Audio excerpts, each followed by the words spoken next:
안녕하세요. 저는 60대 주부입니다. 20살 무렵 5살 많은 동네 오빠와 결혼을 했습니다. 그 오빠는 제가 어릴 때부터 툭하면 크면 나한테 시집 오라며 장난을 쳤는데 제가 20살이 되자마자 청혼을 하더라고요. 평생 공주님처럼 떠받들겠다. 손에 물 한 방울 안 묻히게 해주겠다는 말에 홀딱 넘어가 결혼을 결심했죠. 그런데 결혼하고 보니 손에 물 한 방울이 뭐예요. 시댁은 양계장을 운영하는 집이었는데 1년에 제사만 10번을 넘게 드리는 집안이었습니다. 식구들이 줄줄이 많아서 김장도 한 번 하면 300포기씩 하는 집이었습니다. 남편은 청혼하면서 딱 1년만 시댁에서 살자고 했는데 그 또한 거짓말이었죠. 20살 때라 뭘 몰랐어요. 돈이 아직 부족하다. 1년만 모으면 나가서 살 수 있다는 말을 고지고대로 믿고 아들까지 낳았어요. 그러나 아들이 돌이 지나도 나가자는 말이 영 없더라고요. 시댁에서의 하루는 24시간이 아니라 48시간 같았어요. 뭘 해도 끝이 없고 아기 낳고 몸도 안 푼 저를 또다시 살림을 시키고 일을 시키고 어리다는 이유로 참 많이 혹사당했습니다. 집안일만 했게요. 남편은 시댁의 3대 독자였는데 결혼하고 보니 그는 완전히 다른 사람이었습니다. 여보, 나가서 아버님 일 좀 거들어야지. 우리 집에서 일해야 할 사람은 당신이지 내가 아니야. 뭐? 아직도 우리 집 파악이 안 돼? 나 3대 독자야. 내가 존재하는 것만으로도 우리 집엔 영광이야. 그러니까 당신이나 나가서 일해. 난 눈치 볼 일 없으니까. 분명 결혼 전만 해도 성실하게 일하는 남자인 줄 알았는데 결혼 후 3달이 지나지 않아 본색을 드러내더라고요. 일은커녕 늘 집안에 누워서 뒹굴뒹굴하거나 나가서 술에 취해 들어오는 게 그 사람의 진짜 일상이었더라고요. 만삭인 제가 살림에 나가서 양계장일까지 도와도 뭐 하나 거두는 게 없었습니다. 솔직히 아들을 낳고 좀 안심했었어요. 그래도 아들이 귀한 집이니까 내 대우가 좀 달라지지 않을까 기대했던 거죠. 그러나 아들을 낳은 건 제 일이 하나 더 추가된 것뿐이었어요. 제가 온종일 육아에 살림에 시댁일까지 돕고 나면 남편과 시댁 식구들은 그저 제 아들을 귀여워만 했습니다. 그게 다였어요. 아기 밥 먹이고 똥기저귀 갈아주고 목욕시키고 모든 건 다 제 일이었죠. 그 후로는 애를 더 낳고 싶지 않더라고요. 단지 제 몸과 마음이 힘들어서가 아니라 이런 집안에서 애를 더 낳아봤자 뭘 보고 자랄까 싶었어요. 저는 남편과 시댁 식구들 몰래 피임약을 먹었어요. 그랬더니 이제 왜 애가 더 안 생기냐며 저를 구박하기 시작하더라고요. 아기가 안 생기는 것 빼고는 전 살림도 열심히, 육아도 열심히, 시댁 일도 그저 열심히만 했거든요. 그렇게 시간이 흐르던 어느 날 시댁이 뒤집혔습니다. 엄마, 이것 봐. 이 사람 피임약 먹고 있었어. 남편이 제 피임약을 찾아낸 겁니다. 제가 쓰는 옷장 가장 안쪽에 숨겨뒀었는데 그걸 어떻게 찾은 건가 싶더라고요. 아니, 뭐야? 피임? 너 돌았니? 시어머니는 저에게 손찌검까지 하셨지만 남편은 말리기는커녕 고소하다는 듯 비웃고 있었어요.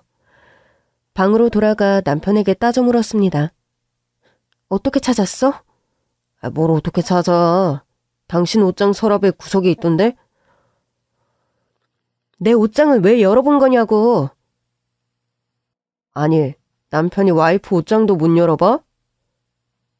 돈 찾으려고 그랬지? 내가 우리 아들 학비 모으고 있던 통장 찾으려고 한 거지? 그즘 남편은 노름에 빠져 있었어요. 시부모님은 아직 모르고 계셨죠. 그 사이 제 지갑이며 아들 용돈까지 다 털어서 동네 한량들과 돈 노름에 쏟아붓고 있었어요. 자꾸 이러면 어머님 아버님께 말씀드리는 수밖에 없어. 엄마 아빠가 네 말을 믿을 것 같냐, 내 말을 믿을 것 같냐? 뭐라고? 넌 내 안 낳으려고 피임까지 했잖아. 그런 네 말을 믿을 것 같아? 술의 노름에 저는 내 편도 아닌 그와 더 이상 살아야 할 이유를 찾을 수 없었습니다. 저는 결국 시댁에 남편과의 이혼을 통보했습니다. 이혼하겠습니다. 아들은 제가 데리고 갈게요. 그러나 아들 귀한 집에서 쉽게 제 아들을 포기할 리 없었죠. 더 애도 안 낳겠다는 너를 붙잡을 생각은 없다. 하지만 우리 집 손자는 놓고 가. 그럴 수 없어요. 뭐야? 네가 뭔데? 네가 뭔데 그럴 수 없대? 애 아빠, 술도 모자라 돈 노름까지 해요. 아직은 적은 돈으로 하지만 저 손볼은 못 고쳐요. 어머니 몰래 이 집 집문서까지 찾고 있는 건 아세요? 시어머니는 처음엔 당황했지만 결국 평소처럼 남편 편을 들더라고요. 다 너 때문이잖아. 네가 애도 안 낳으려고 하니까 걔가 속이 상해서 그러는 거 아니야. 결국 이혼은 했지만 아들의 양육권은 가져오지 못했어요. 남편이 저더러 애를 데리고 가서 굶겨 죽일 심산이냐고 묻는데 솔직히 할 말이 없더라고요. 남편에게 문제가 많았지만 시댁의 경제력은 나쁘지 않은 편이었습니다. 여기에 시어머니까지 그러시더라고요. 우리가 어딜 가는 것도 아니고 애가 보고 싶으면 와서 보면 되잖아. 막말로 우리 집에서 크면 우리가 어려우니 잘 키울까. 내가 애를 안 키워본 사람도 아니고 그리고 너 때문에 못 낳은 애도 낳으려면 우리 아들도 새장가 갈 거고 그러면서 또 새엄마가 들어와서 잘 키울 거 아니니. 시어머니 말씀대로 시댁이 어디로 사라지는 거 아니니까 일단은 아들은 두고 나왔습니다. 제가 일해서 돈 벌어서 데리고 올 생각이었어요. 남편이 새장가 들고 또 아들 낳으면 시댁에서도 굳이 제 아들까지 데리고 있으려고 할까 싶더라고요. 이혼하면서 받은 건 없었습니다. 이혼하려고 보니 사실상 남편 앞으로 된 재산이 하나도 없더라고요. 그러니 분할받을 재산도 없었죠. 거기다 제가 피임한 사실까지 트집을 잡아서 진짜 한 푼도 안 주려고 하더라고요. 그간 모아둔 돈도 놓고 가라고 하는데 그 돈은 남편이 저 몰래 노름에 다 쓴 상태였습니다. 그렇게 빈손으로 나와서 이 식당 저 식당 전전하며 일을 하기 시작했는데 형편이 쉽게 나아지지 않더라고요. 월세방 하나 얻어서 저 하나 입에 풀칠하기도 버거운 형편이었습니다. 그러던 어느 날 제가 일하는 식당에 물품을 대주던 사장님이 묻더라고요. 근데 혹시 결혼하셨어요? 한 번씩 저한테 선물 받은 건데 많다면서 통조림 세트며 생활용품 세트를 가져다 주던 친절한 분이었어요. 그게... 혹시 이혼? 네. 이혼을 부끄럽게 여기던 때였어요. 그래서 친정에도 못 가고 혼자의 힘으로 겨우 살던 때였죠. 목소리까지 작아져서는 겨우 대답했는데 그 사장님이 그러더라고요. 뭘 고개까지 숙이고 그래요. 다시 결혼하면 되지. 네? 아니, 이혼 상태인 게 그렇게 부끄러우면 결혼을 다시 해요. 그럼 이혼했다는 소리 할 필요 없잖아요. 그 사장님의 말에 웃음이 다 나더라고요. 아니지, 결혼은 그냥 해요? 누가 있어야 하지. 뭘 그렇게 복잡하게 생각해요. 주변을 봐요. 원래 임자는 가까이에 있는 거예요. 네? 그는 알 수 없는 말을 남긴 채 돌아갔고 그날 이후 저도 모르게 식당 안에 손님들을 둘러보게 되더라고요.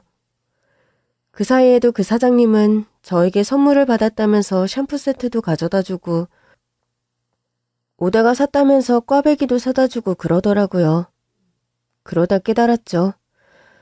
설마 이 사람이 날 좋아하나 싶더라고요.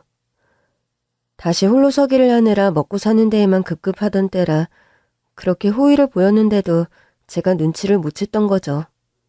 겨우 막 눈치를 챘을 쯤 그가 불쑥 제 손에 반지함을 쥐어주고 후다닥 도망가더라고요. 평소와 다르게 제 얼굴도 못 보고 도망치는 모습을 보는데 갑자기 가슴이 뛰더라고요. 아주 오랜만에. 다음날 그 사장님이 배달을 왔기에 괜히 투덜거렸습니다. 아니, 반지를 끼워주는 것도 아니고 그냥 쥐어주고 도망가는 남자가 어딨어요? 그랬더니 불쑥 차에서 꽃다발을 꺼내오더니 제 품에 안겨주는 겁니다. 어제 까먹었어요. 너무 떨어서. 그가 안겨준 꽃다발을 보는데 울컥 눈물이 났습니다. 제가 눈물을 보이자 그 남자가 어쩔 줄 몰라 하더라고요. 아직 꽃이 좀 시들었죠. 내가 그거 물에 담가놓긴 했는데 처음 사봐서. 그래서 마음에 안 들어요? 다시 사올까요? 내가 뭐라고 이렇게까지 하나 싶고 갑자기 내 인생에 봄날이 오는 건가 싶어 눈물이 났었어요. 뭐하러 또 돈을 써요. 충분히 예쁜데. 그냥 고마워서 그래요. 그렇게 반지랑 꽃을 받긴 했는데 처음엔 결혼까진 겁이 나더라고요. 이 남자도 결혼하면 돌변하는 건 아닌가 싶고 또 무슨 좋은 꼴을 보겠다고 재혼까지 하나 싶고 애도 데려와야 하는데 별의별 생각에 마음이 복잡했습니다. 그래서 오랜만에 전시댁에 들렀어요. 그간에도 애한테 줄 학용품이며 옷을 들고 한 번씩 가긴 했는데 번번이 아들을 못 봤어요. 애 잘 크고 있으니까 괜히 마음 흔들지 말라고 면박을 주셔서 아들을 위해서 선물만 두고 왔었죠. 그래서 나중에는 소포로 애 물건만 보내고 그랬는데 그날은 뭔가 이상하더라고요. 아니, 왜 집이 폐가같이 저렇게 허름해졌지? 멀리서 보는데 집이 아무도 안 사는 집처럼 음산한 분위기를 풍기는 겁니다. 이상해서 가보니 대문도 그냥 열려있고 집안이 온통 흙먼지에 가구며 물건들도 엉망진창으로 널려있더라고요. 마치 도둑이 휘젓고 간 것처럼 그랬습니다.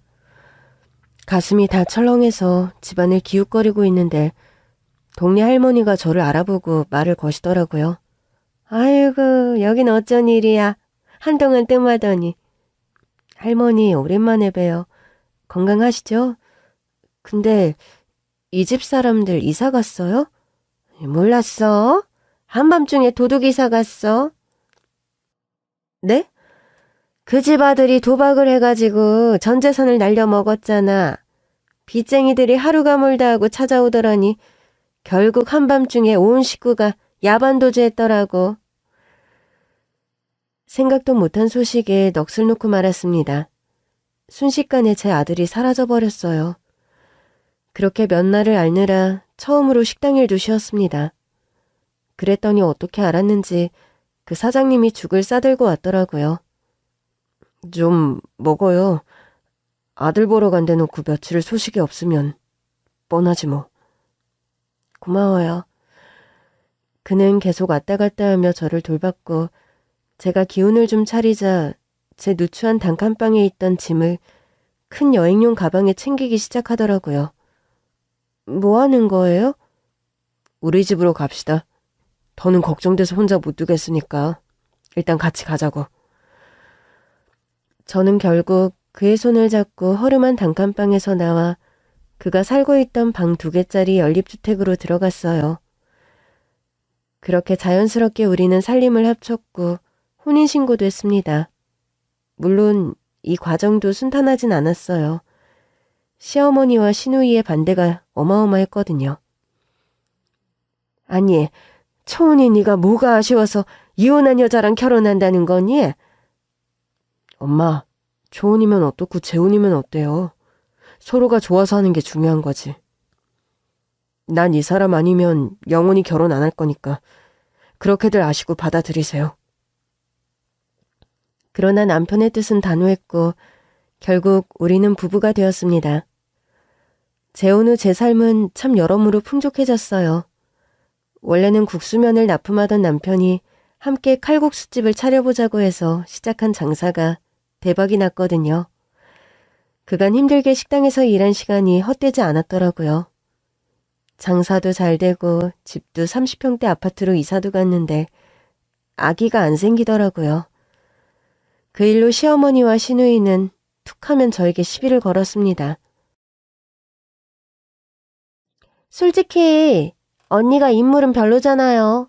오빠가 영 안 내키는 거 아니야?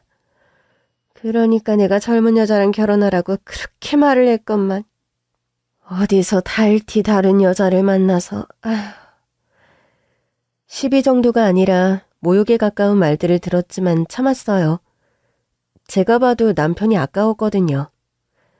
이혼에 사실상 자식까지 있었던 저를 초혼인 남편이 받아준 거고 남편의 자본으로 장사를 시작해서 잘 먹고 잘 살면서도 남편의 아기를 낳지 못했으니 참아야 한다고 생각했습니다. 그런데 너무 참고만 살았던 탓일까요? 하루하루 지날수록 몸 상태가 영 좋지 않았어요. 남편의 권유로 건강검진을 받았는데 암이더라고요.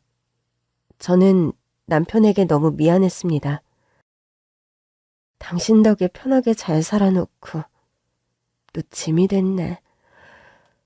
무슨 소리야.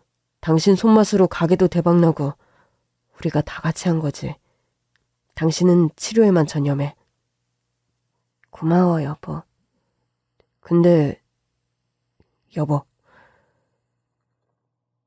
남편은 평소처럼 저를 위로해줬어요.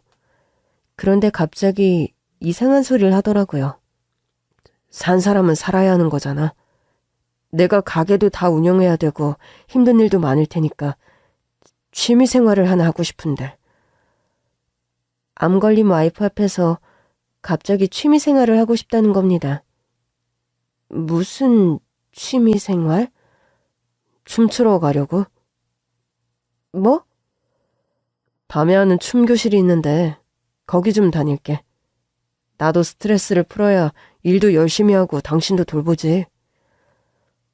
갑작스러운 남편의 말에 어이가 없었지만 갑자기 제가 암에 걸려 남편도 스트레스가 심한가 보다 생각했어요. 말이나 그렇게 하는거려니 생각했죠. 저는 수술 후 항암 치료를 시작했고 항암 치료로 인해 장사에 신경을 쓰고 싶어도 쓸 수가 없더라고요. 몸이 아프다 보니 장사를 쉬어도 쉬는 게 아니었습니다. 남편은 그런 저에게 저녁을 챙겨준 뒤 늘 집을 나갔어요. 저는 그런 남편을 보며 어이가 없었죠. 또 어디가? 늘 같이 뭐 춤추러. 당신 정말 춤을 배우고 있단 말이야? 배워도 되는 거 아니었어? 당신도 허락한 줄 알았는데. 그래, 마음대로 해. 그럼 나 나갔다 올게. 하도 어이가 없어서 마음대로 하라고 했는데 신이 나서는 나가더라고요. 제가 암에 걸리니까 저 남자도 본색을 드러내는 건가 싶어서 기가 차더라고요.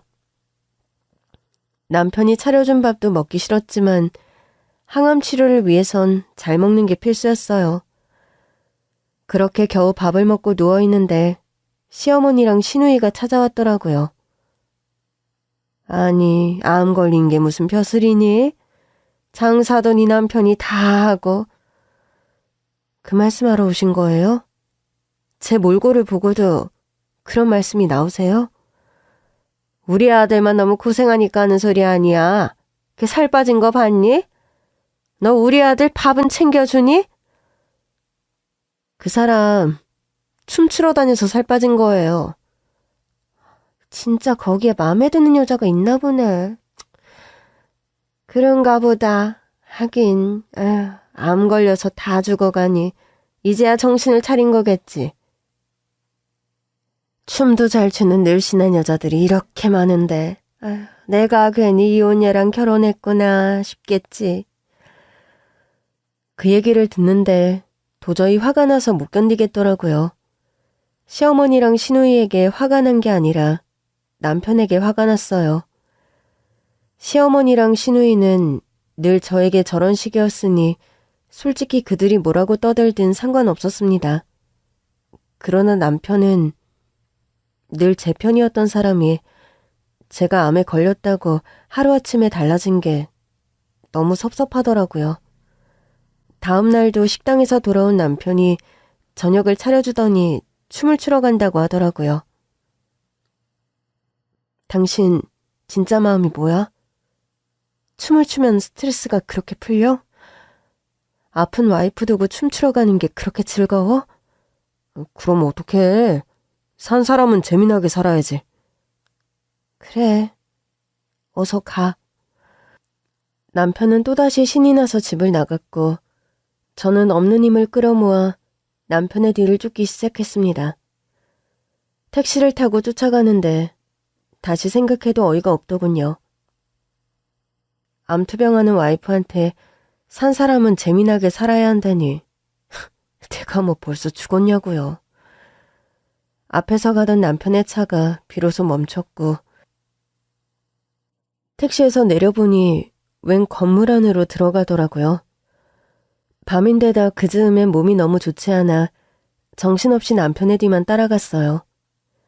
남편이 문을 열고 들어가기에 한 발 늦게 조용히 문을 열고 들어갔는데 은밀한 여자 목소리가 들리더라고요. 여기 누워보시고 그 옷을 올리세요. 웬 여자가 은밀하게 남편에게 말하는데 순간 몸이 아픈 것도 잊은 채 어디서 그런 힘이 나왔는지 모르겠습니다. 저는 여자의 목소리가 들리는 곳으로 냅다 들어가 소리쳤어요. 당신 여기서 뭐 하는 거야? 그런데 그 순간 보인 사람들은 남자와 여자였는데 남자는 의사 가운을, 여자는 간호사 복장을 하는 겁니다. 남편은 침대 위에 누워서 링거를 맞고 있더라고요. 여보, 춤 배우러 간다며. 저 사람이 춤 선생이야? 남편은 당황한 듯 말했습니다. 맞아. 우리 지금 퍼포먼스 하는 거야. 저 의사 가운 입은 분이 춤 선생이셔. 간호사 옷 입은 분이 보조 선생님이고. 남편이 말도 안 되는 소리를 둘러대는 겁니다. 그러면서 남편이 춤 선생이라고 한 남자의 얼굴을 확인한 순간 저는 달려가 그를 끌어안고 오열하고 말았습니다. 여보, 왜 그래? 그때 남편의 춤 선생도 저를 아는 채 울기 시작했죠. 한참을 울다가 남편에게 따져 물었습니다. 도대체 여기서 뭐 하는 건데? 퍼포먼스는 무슨 진짜 주사바늘이구만. 여보, 미안해. 사실대로 말해봐, 응? 사실 나도 암이야. 제가 몸이 좋지 않아 건강검진을 받기로 한 날 남편도 함께 받았었어요. 우리 둘 다 결혼 후 첫 건강검진이어서 두 손을 꼭 잡고 갔었는데 제가 암으로 진단을 받는 바람에 남편의 결과는 말로만 들었어요. 여보, 당신 검진 결과는 어때? 나야 다 멀쩡하지. 정말? 당신이라도 건강해서 다행이다. 당신도 건강해질 거야. 요즘 암은 웬만해선 다 치료되잖아. 그래도 혹시 몰라서 하는 말인데 만약에 내가 잘못되면 세장가 들어. 알겠지? 뭐? 아직 치료도 시작 안 했는데 벌써 맘 약한 소리야? 솔직히 난 사는 거에 미련 없어. 왜? 아들 때문에? 응. 당신이랑 결혼해서 행복했고 칼국수집도 잘 돼서 정말 좋았지만 아들 생각만 하면 가슴이 시렸어. 애가 어디서 사는지, 잘 살고는 있는지, 집이 망했다는데 왜 우리 아들까지 데리고 도망을 간 건지. 차라리 나한테 보내지 싶어서 원망스럽고 왜 아들이 사라진 뒤에야 잘 살고 있는 건가 화딱지가 나고. 심보를 나쁘게 써서 암에 걸렸나? 그런 소리 하지 마. 당신만큼 착한 사람이 어딨다고 그래. 당신 손맛으로 가게 유명해진 덕에 나도 잘 먹고 잘 산 거고. 우리 어머니 여동생 툭하면 당신 속 뒤집는 거 다 아는데 한 번도 나한테 말 안 했잖아. 알고 있었어? 하지 말라고 그렇게 말을 해도 나 없는 데서 당신 속을 계속 긁는 것 같더라고. 당신한테 물어봤자 아니라고 하거나 괜히 당신 속만 더 상하게 할 것 같아서 그냥 모른 척했어. 뭘 모른 척해. 하지 말라고 했다며. 미안해. 당신 속상하게 해서. 그래서 아프게 됐나 봐. 그런 소리 하지 마. 난 당신 만나서 행복한 일밖에 없었어. 아들이야 당신 만나기 전의 일이고. 근데 자식은 어쩔 수가 없나 봐. 그냥 늘 미안하고 마음에 한처럼 남아있어. 사실 나도 당신 몰래 찾아봤었는데. 정말? 근데 찾을 수가 없더라고. 아예 흔적도 없이 사라졌어. 그래서 내가 생각하면 미치겠는 거야. 도대체 내 아들을 데리고 어디로 간 건지. 설마 비정상적이었던 걔 아빠가 애를 팔아먹은 게 아닌가. 별 생각이 다 들어. 어딘가에서 잘 살고 있을 거야. 정말 그럴까? 그럼 잘 살고 있으면 언젠가는 다시 만나게 돼 있고 만날 거니까 지금은 치료만 생각해. 완치해서 건강하게 살아야 또 만날 날도 오지. 그렇게 제 암 진단에도 저를 위로해주던 남편이 한순간에 춤바람이 난 거였어요. 그래서 어이가 없는데 시어머니와 시누이는 제 암 소식을 듣자마자 찾아와 돈을 달라고 하더라고요. 가뜩이나 너랑 결혼하고 내 용돈도 확 줄었는데 이제 네 병 고치느라 돈을 다 쓰겠구나. 그게 무슨 말씀이세요? 결혼 전에 남편이 돈을 더 많이 줬다뇨. 우리 아들이 내 생활비며 여동생 생활비까지 다 줬었지. 근데 너 만나더니 뭘 신 사람처럼 결혼한다고 하질 않나? 이제부터는 생활비까진 못 주고 용돈만 조금씩 주겠다고 하더구나.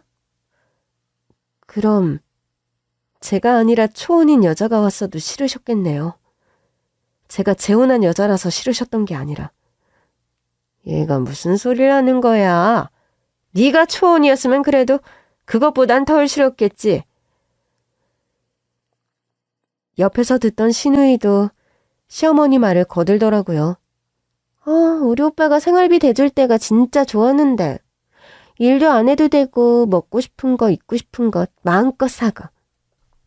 아가씨, 그래도 성인이 됐으면 자기 먹고 사는 건 자기가 벌어야죠. 언니도 못하는 걸 왜 나한테 하라고 해요? 내가 뭘 못해요? 아니, 가게도 오빠 돈으로 차린 거고 집도 오빠 집에서 살림 시작한 거잖아요. 언니도 쥐뿔도 없었던 걸로 아는데. 그래요. 나 쥐뿔도 없었어요. 엄한 시댁 만나서 그 집 일만 죽어라 하다가 한 푼도 못 받고 나왔어요. 그래도 아가씨처럼 남의 돈 펑펑 쓰면서 논 적은 없어요. 우리 오빠 돈이 왜 남의 돈이에요? 가족인데? 한 사람만 희생해서 먹고 사는 게 가족이에요? 아니, 얘가 암에 걸리더니 눈에 패는 게 없나? 왜 여태 안 하던 말대꾸를 하고 난리니? 예, 저 패는 거 없어요.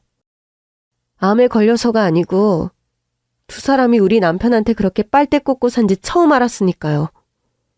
어떻게 그럴 수가 있어요? 24시간이 부족하게 납품하러 다니는 우리 남편이 짠하지도 않았어요? 예, 내가 아들한테 돈 좀 받겠다는데 네가 뭔데 이래라 저래라야. 지금 돈 달라고 오신 거예요? 네 치료비로 다 쓰기 전에 좀 내놔봐. 네? 아니, 네가 병 걸렸으니 이제 용돈이 더 줄어들 거 아니니 미리 좀 받아놔야 나도 안심을 하고 살지. 나도? 듣자 하니 두 모녀에게 우리 남편은 그저 돈을 벌어다 주는 사람, 그 이상 이하도 아니었더라고요. 두 사람한테 줄 돈 없어요. 남편이 둘한테 용돈 주는 건, 아니, 어머니께 용돈 드리는 건 이해할게요. 하지만 아가씨는 안 돼요. 이제부터 스스로 번 돈으로 용돈하세요. 지금 말 다 했어요? 아니, 다 안 했는데요. 아가씨, 지금 나이가 몇 살인데 아직 제대로 된 일자리도 안 찾고 언제까지 어머니 오빠한테 용돈 받으면서 사실 거예요? 그렇다고 뭘 진취적으로 하고 있지도 않잖아요. 그러니까 돈 좀 달라고요. 일을 못하겠으니 시집이라도 가야 하는데 그러려면 돈이 필요하다니까요? 무슨 돈이요? 엄마가 말해봐. 하여튼, 넌 사람을 왜 이렇게 구차하게 만드니? 얘가 성형을 좀 하고 싶대. 그래야 시집을 간다고. 그래서 내가 돈 좀 달라는 건데 왜 이렇게 협조를 안 해? 나도 쟤 치우고 싶어. 그러니까 돈 좀 달라고. 네 남편이 주는 용돈으로는 쟤 성형 못 시켜서 그러는 거 아니야? 그러니까 아가씨 성형시킬 돈이 필요하다고요? 암 걸린 며느리 앞에서 그런 말이 하고 싶으세요? 예, 산 사람은 살아야지. 막말로 네 치료비로 돈 다 썼는데 네가 죽기라도 해봐라. 그럼 헛돈 쓴 거 아니야? 어머니, 그 말씀은 너무 심하죠. 뭐가 심해? 산 사람은 살겠다는데. 막말로 그 돈 조금 우리한테 줘서 네 시누이 성형시키면 헛돈은 아니잖아. 저는 호박에 줄 긋는다고 수박이 되냐고 한마디 하려다가 참았습니다. 저한테 모욕감을 줬다고 해서 똑같이 모욕감으로 갚고 싶진 않았어요. 그리고 얼마 안가 남편이 그 말을 한 거죠. 산 사람은 살아야 하니까 취미생활을 하고 싶다고. 그렇게 듣고 보니 가족은 가족인가 싶고 기가 차더군요. 그 후로도 시어머니랑 시누이는 툭하면 저를 찾아와서 돈을 달라고 했습니다. 수술을 받고 임시로 태어난 그날도 그랬죠. 이제 수술 받았으니 된 거니? 아직 항암 치료가 남았어요. 하여튼 돈덩어리지. 왜 오신 건데요? 예, 뭐 마실 거 없니? 나도 목말라.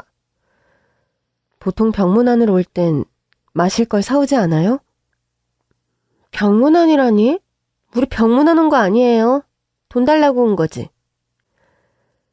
이제는 아주 대놓고 돈돈거리더라고요. 여전히 성형은 포기를 못 하셨나 봐요. 포기를 왜 해요? 언니 보니까 더 포기를 못 하겠는데요?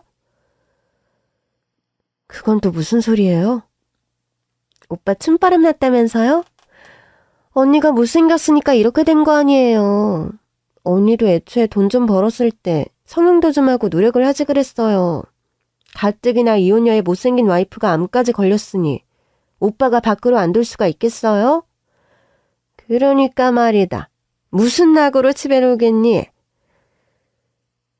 제 입이 방정이다 싶었습니다. 남편이 춤을 추겠다고 나간 첫날 시어머니에게서 전화가 왔었거든요. 남편이 전화를 안 받는다기에 속상한 마음에 춤추러 갔다고 사실대로 말해버렸는데 그게 두고두고 제 흠이 된 겁니다. 제가 인물이 별것 없어서 병에 걸려서 이혼녀여서 모든 게 다 제 탓이 되더라고요. 지금껏 한 번도 시댁에 속 얘기를 해본 적이 없었는데 아픈 데다 남편까지 속을 썩이니 저도 모르게 한 말이었어요. 두 분 그만 좀 가세요. 저 힘들어요. 있는 거라도 좀 줘봐. 그래요 언니. 우리가 여기까지 왔는데 마실 것도 안 주고. 대신 용돈 줘요. 예, 우리가 돈 타령한다고 고깝게만 보지 말고 잘 생각해. 남자들 별거 없다. 너도 이참에 비상금 좀 만들어. 거기서 우리 좀 떼주면 얼마나 좋니? 네? 막말로 네 남편이 진짜 예쁜 여자랑 산다고 헤어지자고 하면 어쩔 거야? 가게도 집도 다 네 남편 명의라며? 그거야 제가 그렇게 하라고 했으니까요. 이 사람 저 사람 명의 해봤자 복잡하기만 하고 어차피 그 사람 제 거니까. 그거 다 착각이다. 너 전에도 네 명의로 아무것도 안 했다가 빈손으로 쫓겨난 거 아니야? 제 이혼 말씀하시는 거예요? 제가 이혼한 거예요. 전 남편한테 문제가 많아서. 그러면 뭐하니? 결국 아무것도 없이 길바닥에 앉은 건 넌데? 우리 남편 그런 사람 아니에요. 남자 믿지 마라. 막말로 어느 여자한테 반해서 다 그 여자 명의로 돌려놓으면 어쩌려고 이러니? 네? 내가 보기엔 심상치 않아. 그 녀석이 춤바람이 난리 없다니까. 분명 어디 가서 딴짓하는 거야. 조만간 다른 여자 배라도 불러서 나타나면 어쩌려고 그러니? 그게 아들한테 할 소리예요? 아들도 남자다. 내가 같은 여자로서 너한테 충고해주는 거야. 그렇게 두 사람이 한바탕 집을 휘젓고 가면 별의별 생각이 다 들었습니다.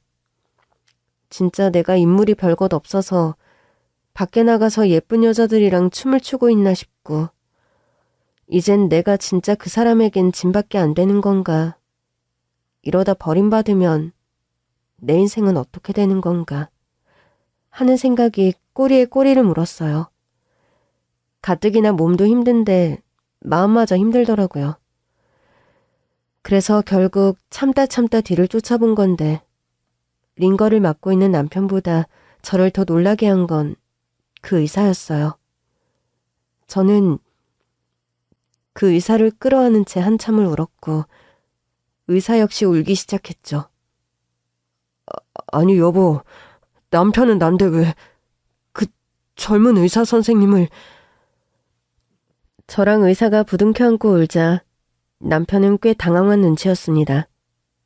저는 도저히 믿을 수 없어서 의사 선생님의 얼굴을 다시 봤어요. 맞지? 제가 묻자 의사 선생님도 고개를 끄덕이더라고요. 네, 기억나요, 엄마. 의사 선생님은 제가 행방도 몰라 애를 태우고 있던 제 아들이었습니다. 보고도 믿기지 않아서 남편이 링거를 맞는 걸 보고도 한참을 아들의 얼굴만 보고 또 봤어요. 어떻게 된 거야? 응? 아들 역시 혼란스러운 눈치였어요. 그럼 이분이 엄마 남편분이세요? 아들의 안부와 남편의 상황을 파악하기 전에 일단 관계부터 정리해야겠더라고요. 엄마가 새로 만난 사람. 이혼하고 힘들게 살고 있었는데 먼저 다가와줬어. 그리고 여보, 여기는 내 아들. 남편은 그제야 퍼포먼스라는 둥 하는 이상한 소리 대신 사실을 말했어요. 남편도 암이었다는 말에 하늘이 무너지는 것만 같았습니다. 그럼 우리 아들이... 내 주치의셔. 잠깐만, 여기가 병원이야? 그제야 보니 남편을 따라 들어온 곳이 병원 건물이었더라고요. 이렇게 늦게 진료하는 병원도 있어? 아니, 내가 부탁을 드렸지. 제가 따로 남아서 늘 봐드리고 있었어요. 부인도 암에 걸리셔서 낮에는 가게도 봐야 하고 부인도 챙겨야 한다고. 밤밖에 시간이 안 된다고 하시더라고요. 아들은 그 말을 하다가 불쑥 눈물을 보였습니다. 그럼 엄마도 암인 거네요? 엄마가 미안해. 만나자마자 걱정부터 시켜서. 아니에요. 일단 엄마 상태 좀 저도 알고 싶은데. 엄마는 수술도 받았고 이제 항암 치료도 얼마 안 남았어. 그래도 제가 같이 한번 갈게요. 바쁠 텐데. 바쁜 게 문제예요? 그래도 아들이 의사가 된 걸 보니 전 시댁에서 아들을 잘 키워준 건가 싶더라고요. 걱정 많이 했는데 이렇게 잘 자라줬다니 고맙다. 아빠랑 할머니는 잘 지내고? 소식 몰라요. 어? 그 집에서 도망쳐 나왔어요. 뭐? 그제야 아들의 사연을 들을 수 있었습니다. 아빠가 전 재산 다 날려먹고 대가족이 판잣집에서 월세로 살았어요. 근데 빚쟁이들이 계속 쫓아오더라고요. 결국 할머니 할아버지는 더는 못 견디겠다고 알아서 살 테니 더는 연락하지 말라고 하셨고 저랑 아빠랑 둘만 단칸방에서 월세로 살다가 고시원에도 살다가 있어요. 엄마한테 연락을 하지. 어떻게 그래요? 듣자 하니까 엄마도 무일푼으로 나가셨다던데. 그럼 어떻게 먹고 살았어? 네 아빠가 성실히 일했을 리도 없고 제대로 먹고 지낸 적은 없죠. 그러면서 아들이 웃는데 마음이 너무 아프더라고요. 아빠는 결국 알코올 중독까지 걸리셨는데 절 때리기까지 하시더라고요. 솔직히 그 즈음엔 저도 몸이 많이 커서 막을 수도 있었지만 그냥 찾지 말아달라고 하고 집을 나왔어요. 그 다음엔 워낙 아빠랑 살면서 가난할 때 어떻게 살아야 하는지 알았다 보니까 고시원에 살면서 학교도 다니고 아르바이트도 하고 그랬죠. 그럼 혼자 공부해서 의대까지 간 거야? 아빠한테는 미안한 말이지만 차라리 혼자가 편했어요. 세상에. 대학 간 다음에 엄마도 찾아봤는데 찾기가 힘들더라고요. 아무래도 아빠랑도 의절하고 살았다 보니 외가에 대한 정보도 얻을 만한 곳이 없더라고요. 아유, 우리 아들 너무 고생했네. 근데도 이렇게 멋지게 컸단 말이야? 제가 의사 돼서 좋으세요? 그냥 의사 돼서 좋은 게 아니라 환자를 배려해주는 의사라서 더 좋아. 엄마, 제가 책임지고 두 분 다 완치시킬 거니까 힘내세요. 한 채 앞이 보이지 않던 시간이 비로소 끝난 기분이 들더라고요. 그냥 아들의 한마디가 삶을 다시 살아갈 용기를 주었습니다. 그날 밤 저는 아들 남편과 함께 집으로 돌아왔어요. 여보, 아무리 그래도 그렇지 우리 의사 선생님이 저녁도 안 드셨다잖아. 미안해. 나는 늘 드셨다고 해서 드시고 우는 줄 알았지. 뭐라도 좀 사다 드리든가. 예, 제가 잘못했습니다. 엄마 그러지 마세요. 아저씨도 치료받느라 힘드세요. 아, 맞다. 내가 아직 그 사실이 익숙하지가 않다.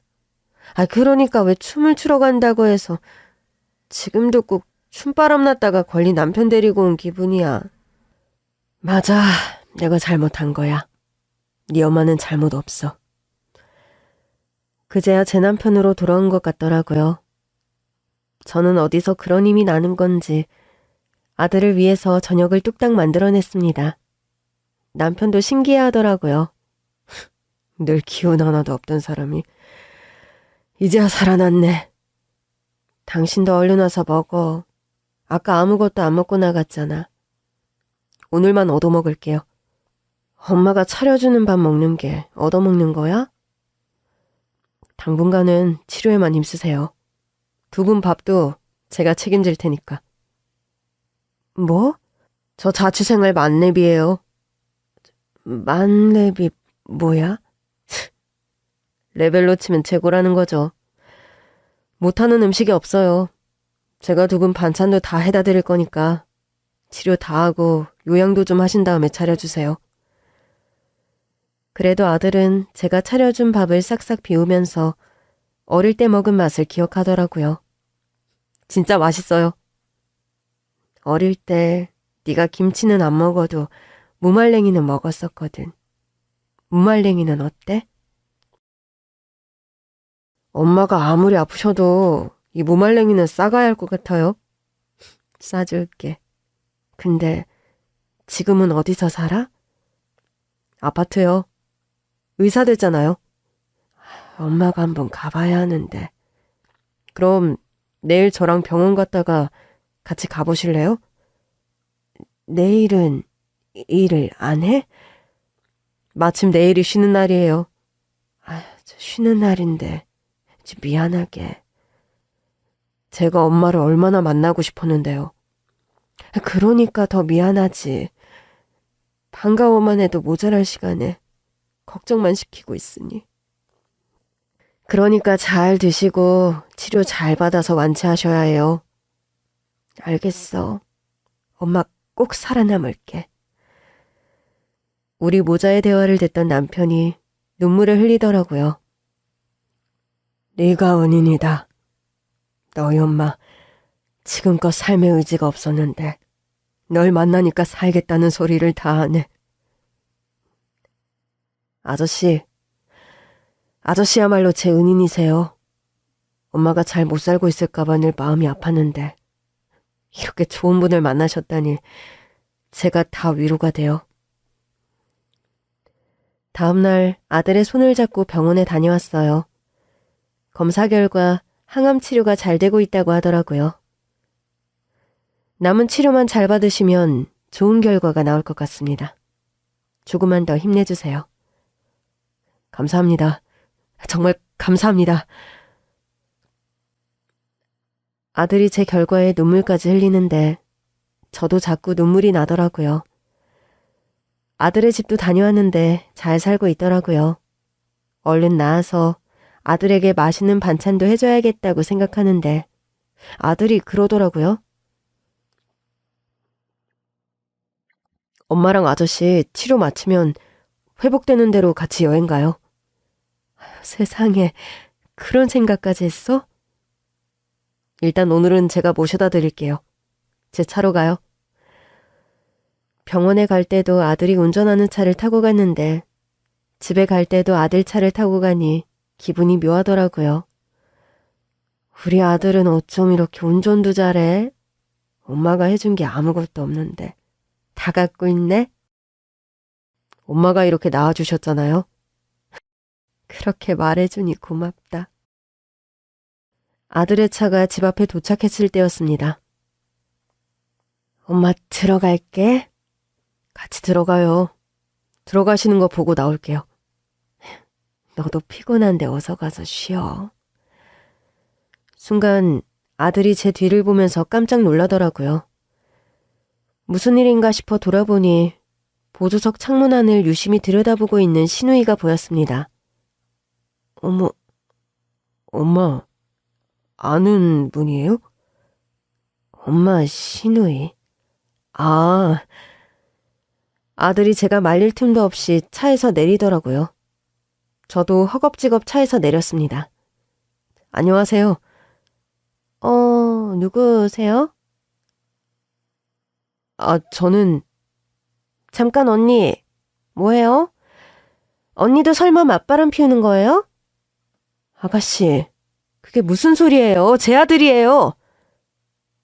엄마, 맞바람이라니... 아저씨가 바람 피워요? 아저씨가 춤추러 다닌다고 하는 바람에 오해가 생겼어. 잠깐 언니, 말 돌리지 말아요. 아들이라니? 언니랑 오빠랑 우리 몰래 아들이라도 낳았다는 거예요? 아닌데, 나이가...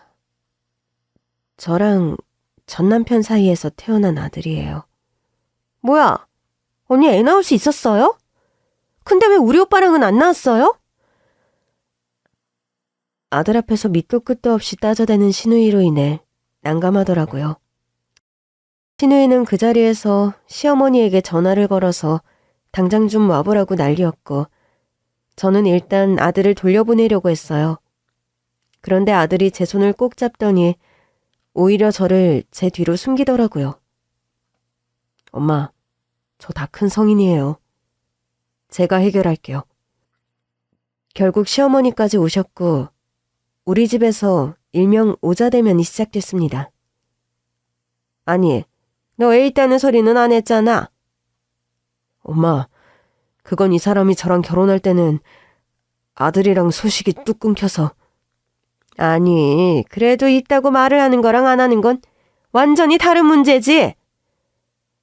그러니까 하여튼 언니 진짜 앙큼하다.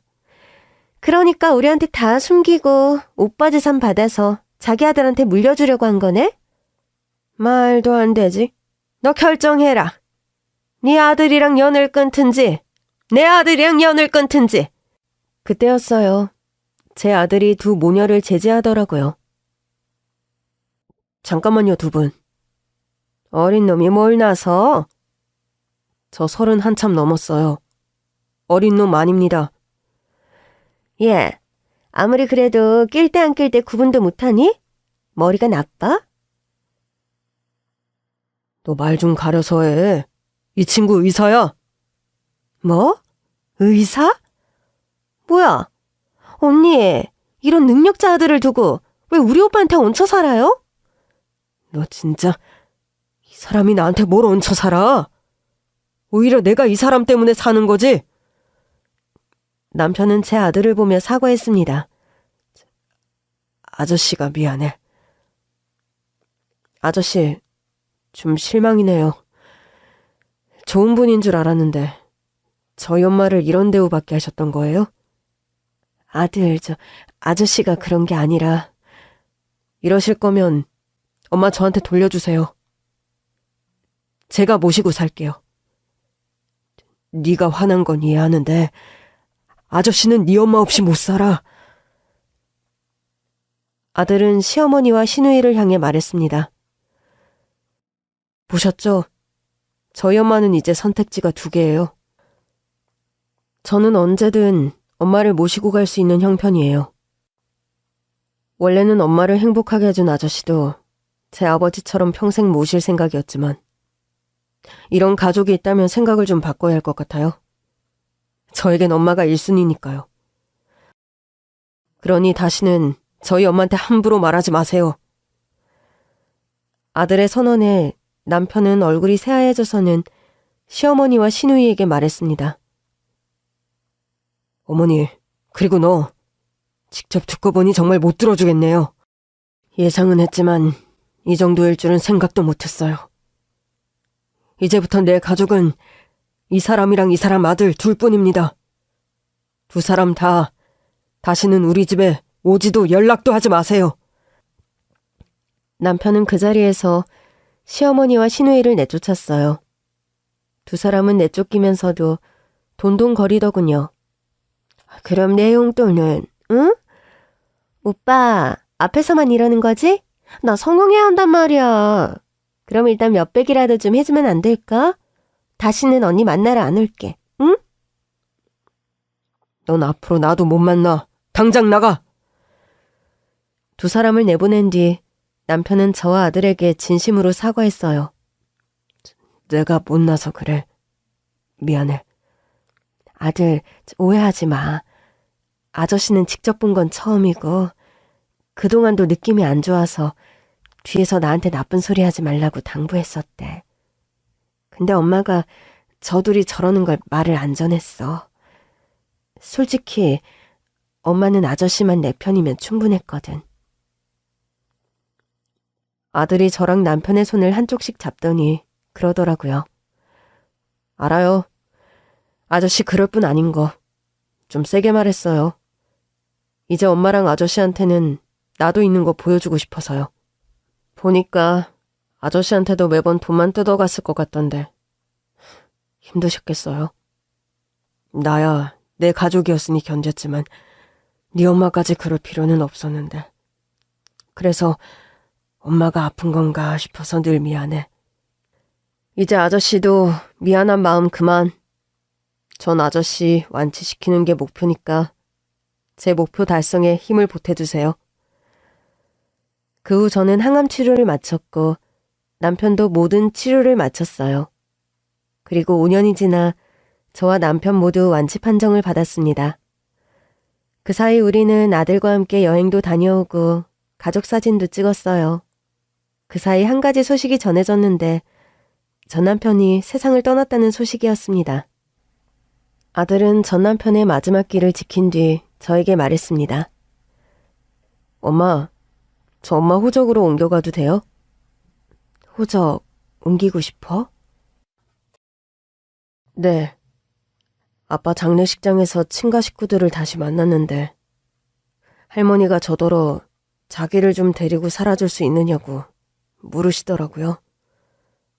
할아버지는 얼마 전에 돌아가셨는데 아들까지 가서 적적하시다고 제가 의사가 됐다고 하니까 그럼 용돈을 보내든지 자기를 모시고 살라고 하는데 용돈은 한번 크게 드릴까 해요. 그렇지만 계속 연락하고 살고 싶진 않아요. 전 남편과 저는 우연히도 같은 성씨를 썼는데 본 적은 달랐어요. 그래서 결혼할 당시에도 종종 같은 본적이냐며 오해도 받았었죠. 덕분에 아들은 제 호적으로 변경하고도 전과 같은 이름을 사용할 수 있었습니다. 전 남편에게 고마운 건 딱 한 가지였는데 덕분에 두 가지가 된 거죠. 저와 남편 사이를 이간질하려 했던 시어머니와 시누이는 생활고에 시달리고 있더라고요. 저는 남편 몰래 종종 시어머니께 조금씩 용돈을 보내드리고는 있어요. 그래도 자식인데 생활고에 시달리는 부모를 두고 보긴 어렵더라고요. 그러나 남편은 일절 신경을 안 쓰더라고요. 우리 남편이 저렇게 매정했나 싶을 정도긴 한데 남편에게도 시간이 좀 필요할 것 같아요. 제 아들은 이제 저뿐만 아니라 남편을 아버지라고 부릅니다. 누구도 시키지 않았는데 어느 날부터 불쑥 아버지 그러더라고요. 그날 남편이 얼마나 울었는지 모릅니다. 남편은 진심으로 제 아들을 사랑해줬어요. 그래서 곧 있을 아들의 결혼식에서도 남편과 다정하게 혼주석에 앉을 예정입니다. 남편은 벌써 떨린다며 잠을 못 자고 있는데 아주 난리입니다. 저는 우리 집 두 남자에게 참 고마워요. 그래서 나를 아내로, 엄마로 사랑해주고 서로를 아들과 아빠로 받아준 이 남자들과 앞으로 더 행복하게 살려고요.